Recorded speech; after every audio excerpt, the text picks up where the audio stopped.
All right, so wanted to show some logic fun here. I just love getting excited about the new tools and the new fun things to play with. Nerding out a little bit. And it is overwhelming, but I think there's a certain point to make things simple, and maybe that's why I enjoy doing music so much, is because there are so many complicated things, but the troubleshooting and the fun of figuring it out and making things sound the way they sound is really satisfying for me. So I love to share all of that fun. One thing to show is a little bit of the setup.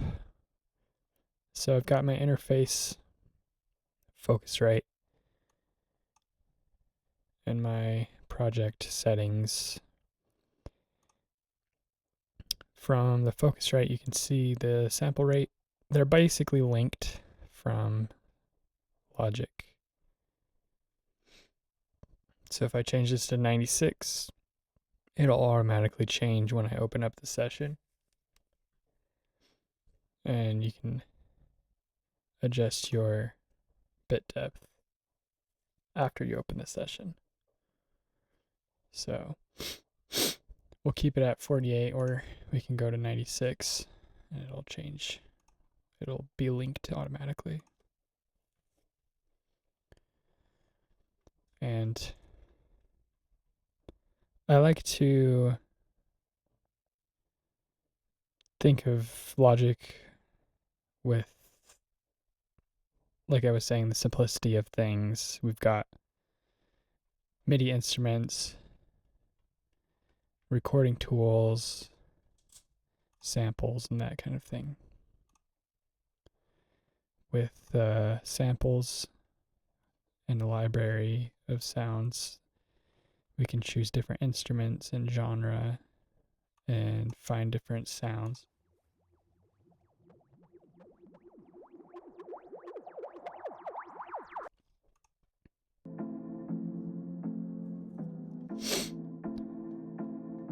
So this can be a fun idea to find things to use.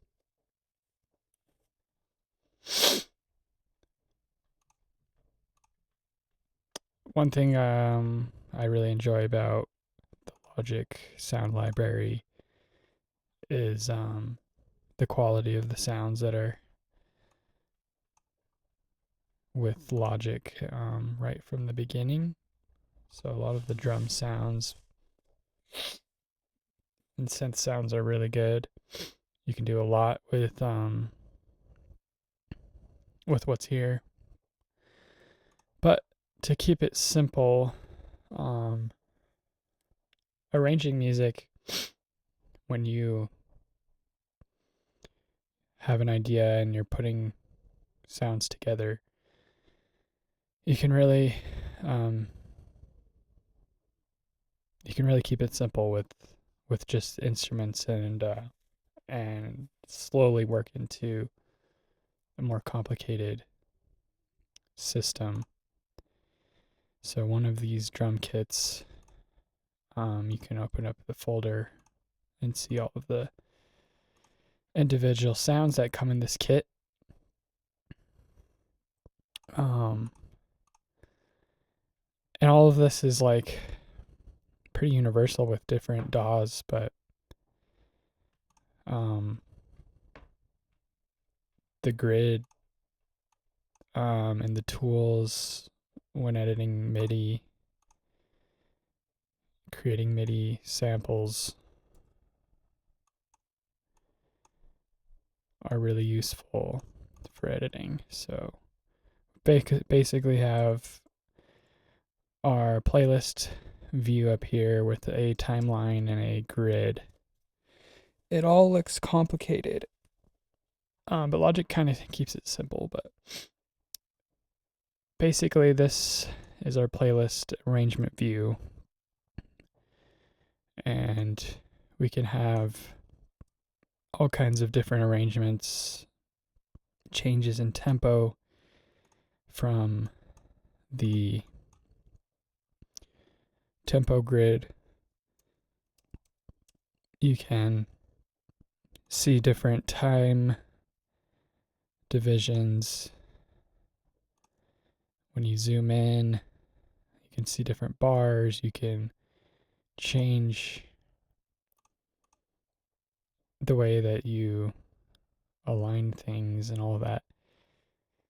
But it really is pretty simple when you start to put things together. And yeah, so we've got this track for an arrangement. You can create a MIDI region.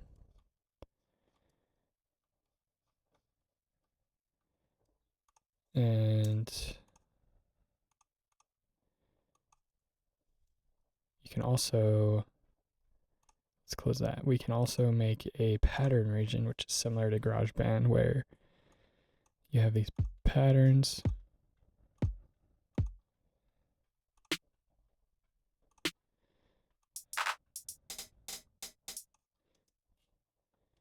And you can have variation of patterns as the timeline goes on.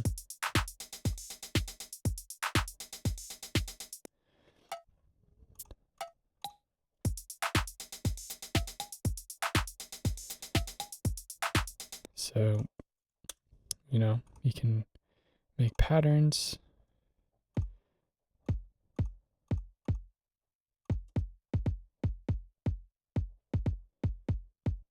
If you have something in your head, you can try and recreate it.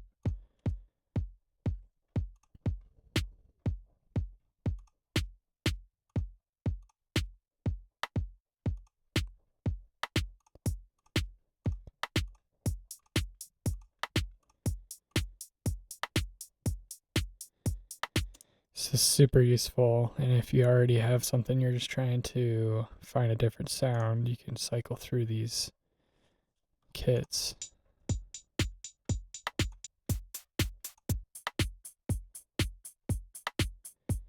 Have this selected and you can just change through.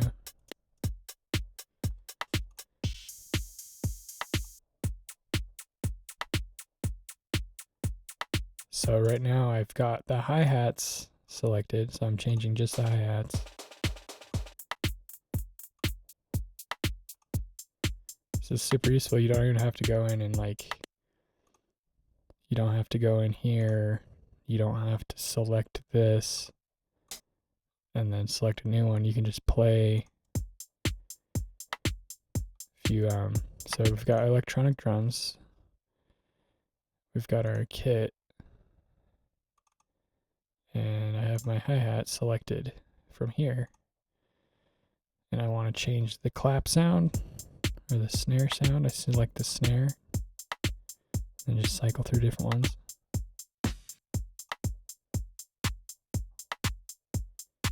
I'm like, okay, I like that, but I don't like this kick. So I'm gonna change the kick.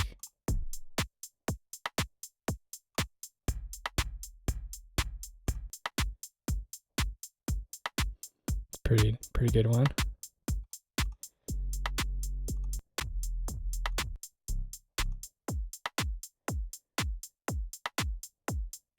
That's just one quick way of doing things, because sometimes it's really easy to get lost when you're like, I just need to change the sound. Let me open up this track from here. Now I have this instrument selected. Now I have to change the tambourine sound because I don't like the tambourine sound. So let me choose a different one from here.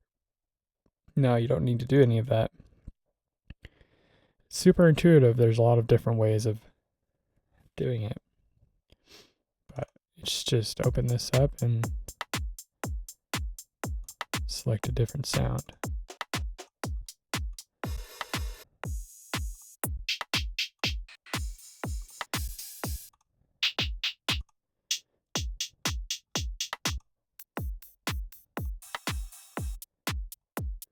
That's a super great way to build your own kit. I like to start with something that is a good start. You know, if I want a Lindrum sound, you can go down to the Lindrum, which is like a classic analog drum machine. If you just click on the Lindrum, it'll load everything in that player.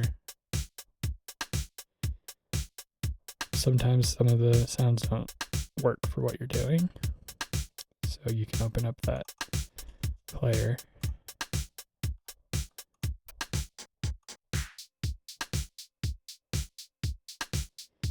And make your own kit.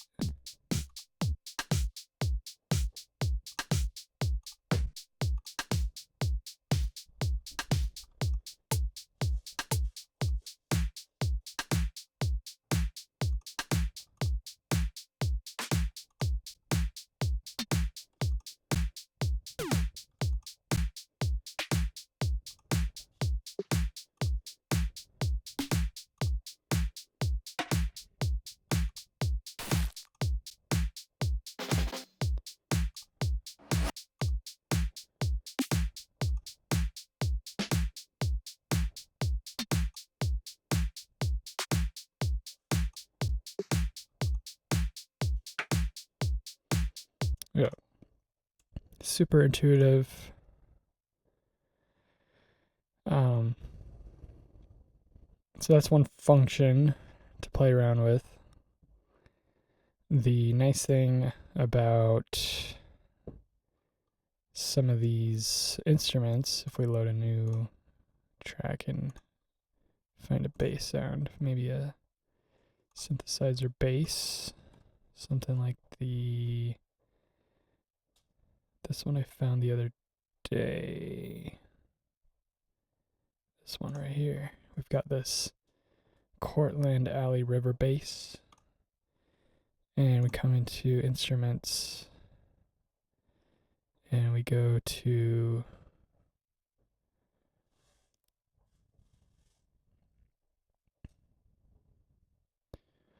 bass. And we find some tracks with the green rumbling bass, green icon. We can load that in and it'll use the instrument that you chose. Except it'll replace it at first, but you can change it just like from before. This is an arpeggiated sub bass.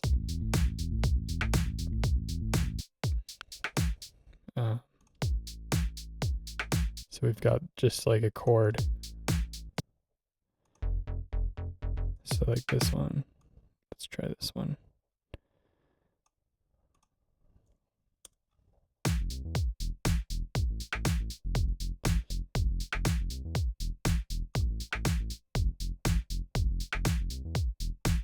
So we've loaded in this Cortland Alley River bass.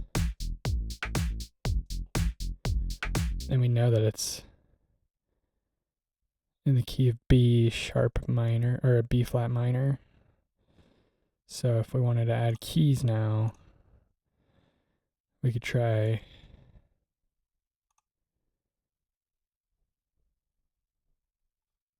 something from instrument.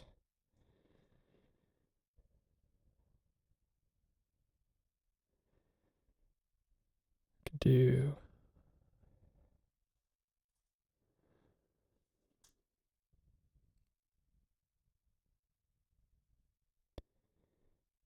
piano. Let's just try piano. B sharp minor, B flat minor.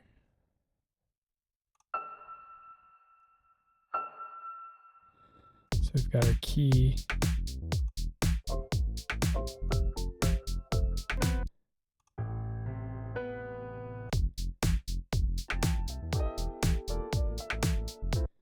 So we've got another green icon.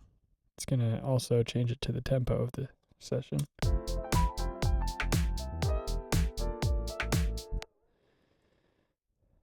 So that's like a nice little piano loop.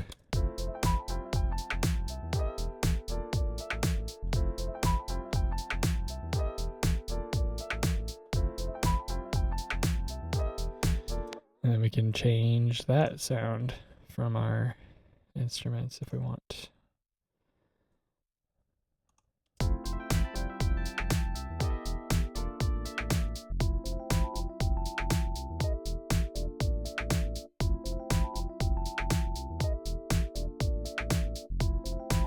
Now let's find a little synth melody. If you click that key, I think it's intuitively, again, it's already changing everything to B flat, minor, B minor. Seeing a lot of B flat minors already.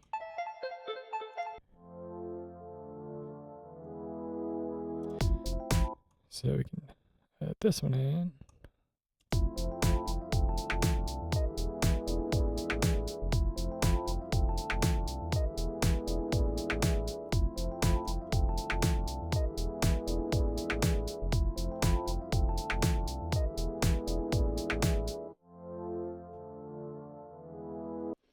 Kind of works, but kind of doesn't.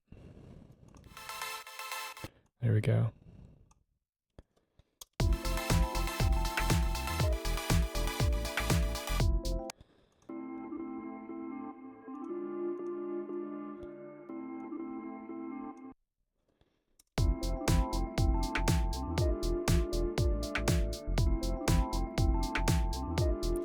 Then we've got our mixer down here. Close all these windows. Just a lot you can do. I like to, play with melodies and things and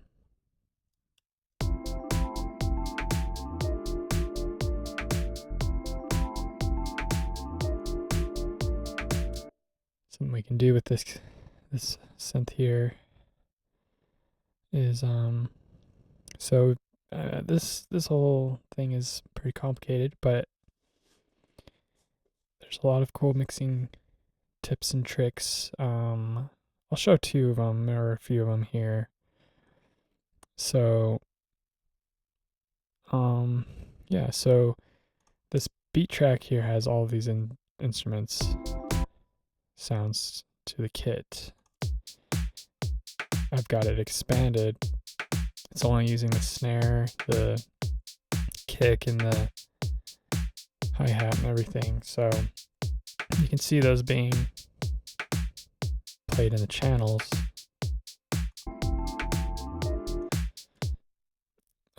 One thing you can do with that is isolate the snare. Just add some reverb to the snare.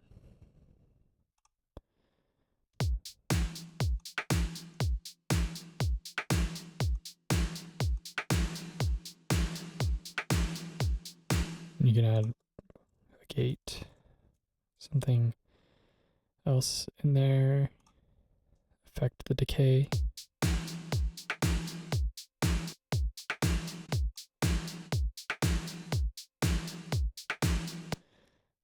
You could do like an entire change of the structure of the sound and make it like a bit crusher, distort it, change the audio waveform.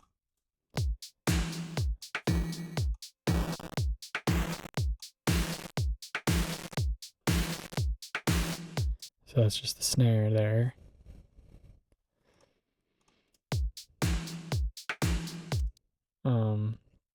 You can also isolate the bass, add a compressor. You can see how it's compressing.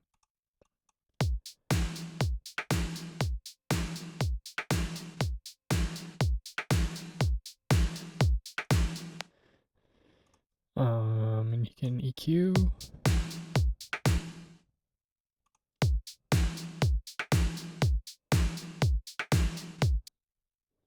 Let's close this one, add it again. You can actually add it from just clicking right there. That time it, for some reason, it wasn't showing the waveform, but now it's showing.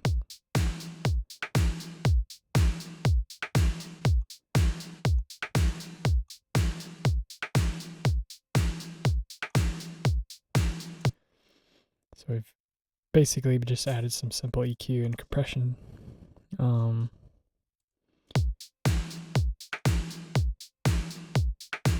that's on that drum machine. Another cool little trick with mixing. Each of these is its own channel. So we've got our kit, our bass,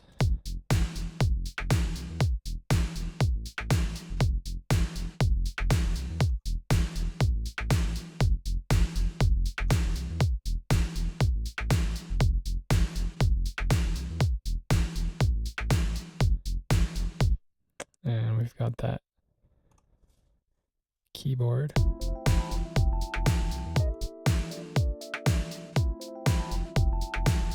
And then we've got this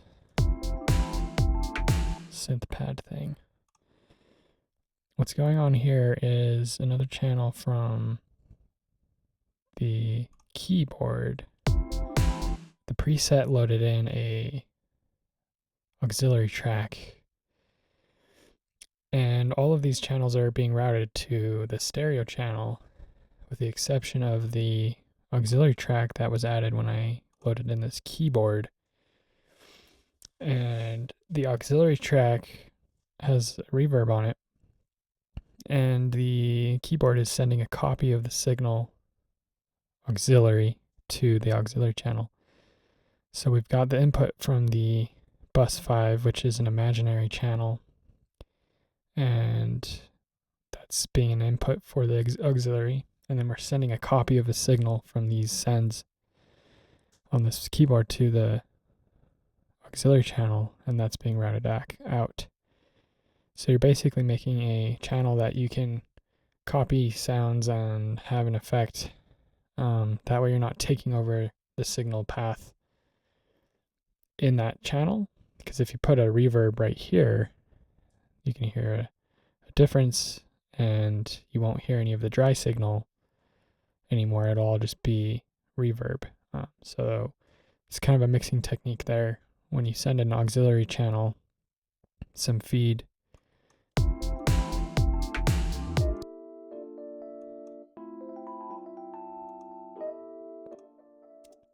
and you can even solo that and hear the reverb. That's just the auxiliary channel being soloed.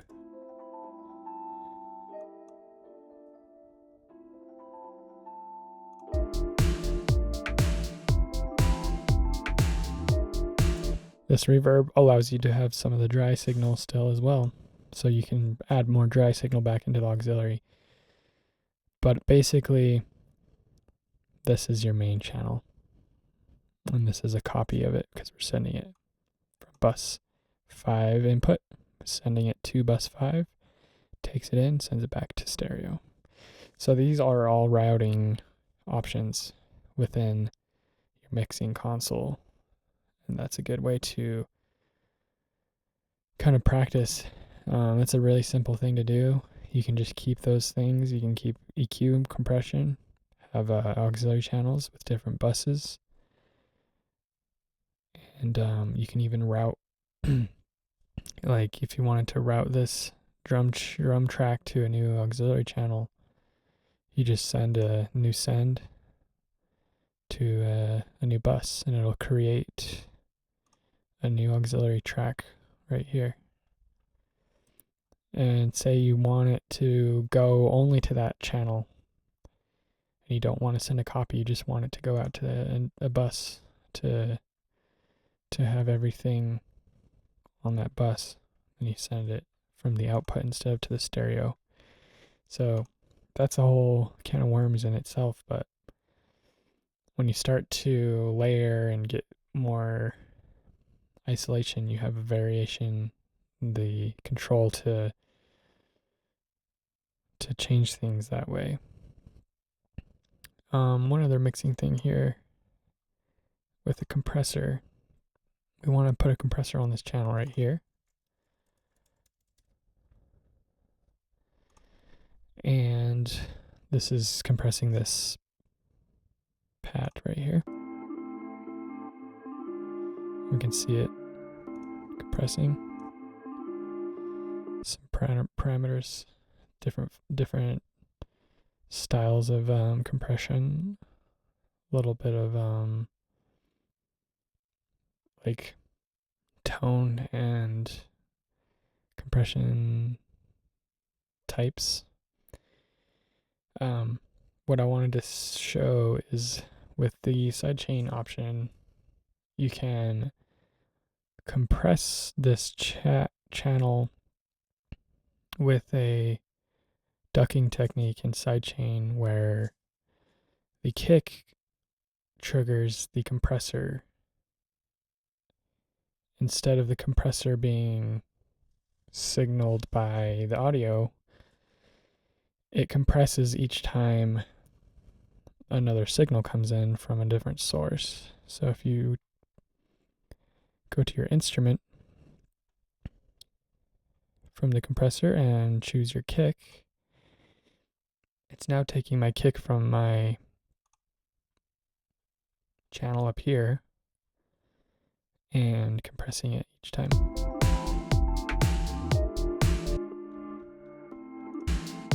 So it's hard to hear, but let's make it extreme.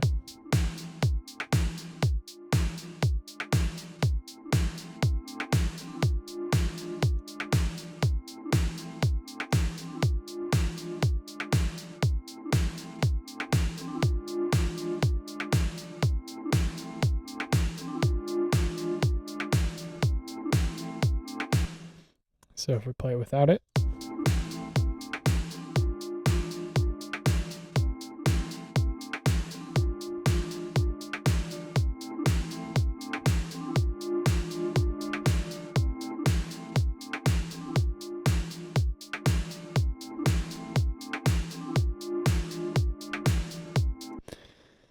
and let's try and see what happens if we add it to this channel too.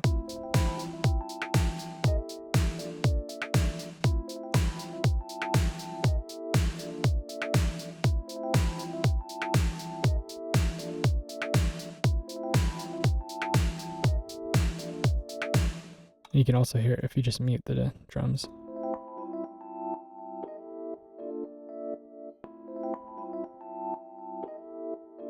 Now we're just making room for the kick to come through.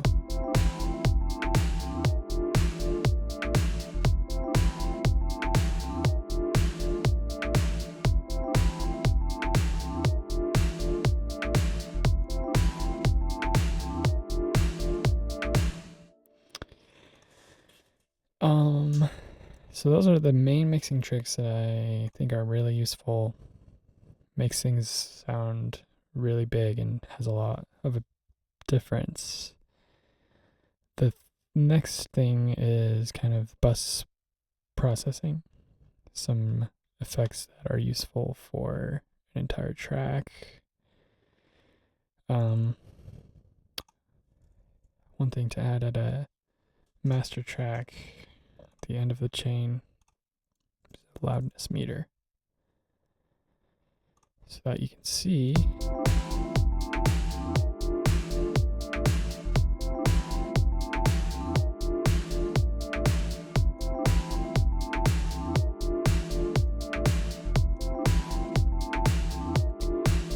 consistently at a loudness measurement of -10 LUFS.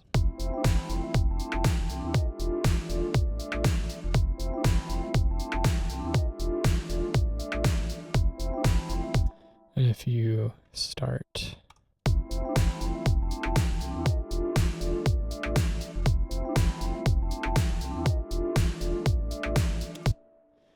takes a root mean squared measurement, kind of an average, and puts a measurement weighted measurement reading to get a loudness reading here. So we've got a LE range, which is the dynamic loudness measurement, how much of a dynamic level you have from the lowest to the highest points. So 6 decibels of loudness units, and then the -11 integrated average. The important thing to note is that this channel is clipping right now. So all of our inputs are extremely hot, especially the kick and the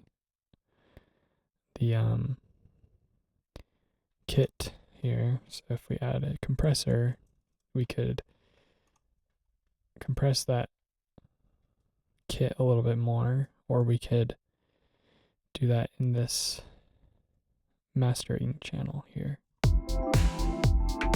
mix bus.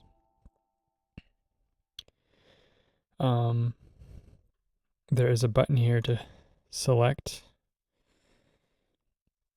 and it will do a lot of that for you.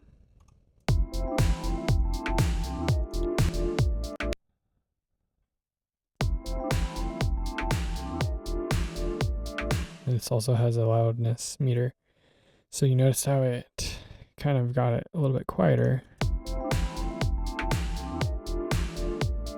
And it has a peak limiter on there as well.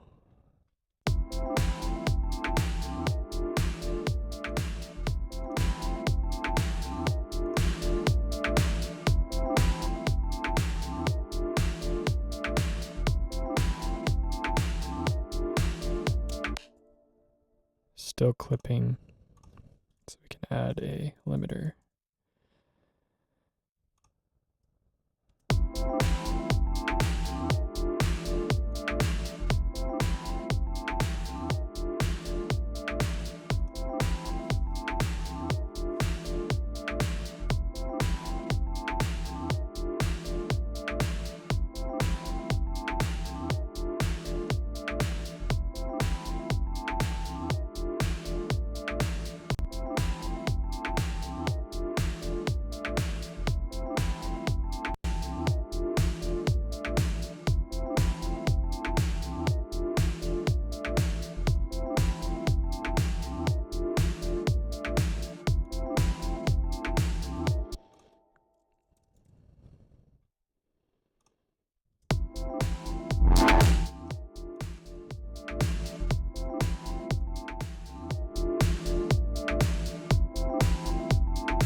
So that's basically some of those tools to look out for. And that's really a really crappy job of explaining how to use those tools, but they're there for a reason,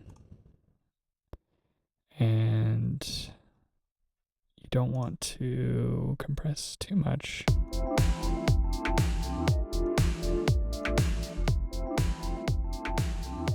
But you can control and measure your loudness.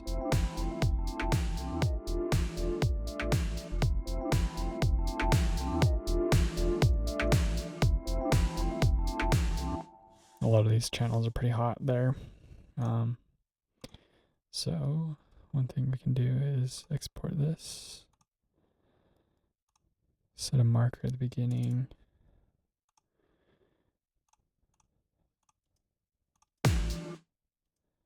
set a marker at the end, and that way you can see your position. And Command B And then we can set our start and end markers.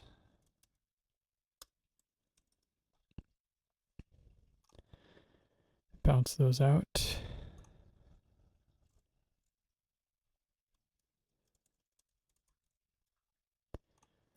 There you have it.